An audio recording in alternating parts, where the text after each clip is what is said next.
Viajar es un placer que no suele suceder. En el auto de papá nos iremos a pasear. Vamos de paseo en un auto feo, pero no me importa porque llevo torta.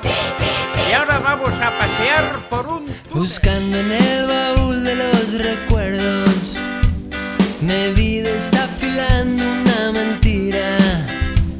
Me vi en un mano a mano con el tiempo que queda por delante todavía. ¿Qué clase de canción voy a escribirte?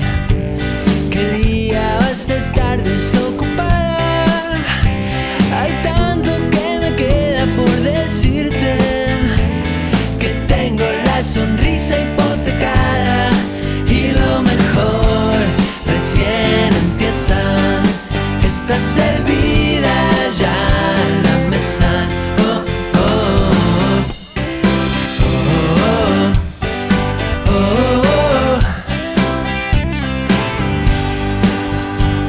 Remedios siempre hubo y siempre habrá. No hay que tomarse todo tan en serio.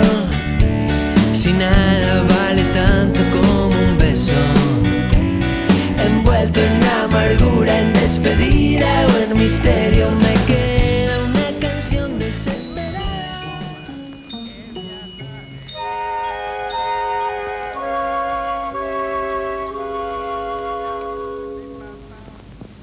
Ya va siendo hora de que los pequeños vayamos a la cama. ¡Ale! Vamos a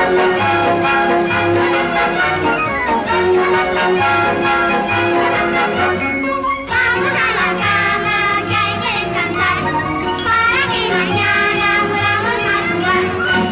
Vamos a la cama, que hay que descansar, para que mañana podamos madrugar.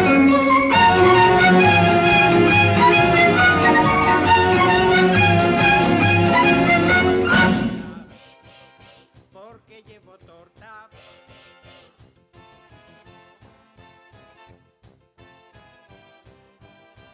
Y este es un coro especial de mis niños de 30 años.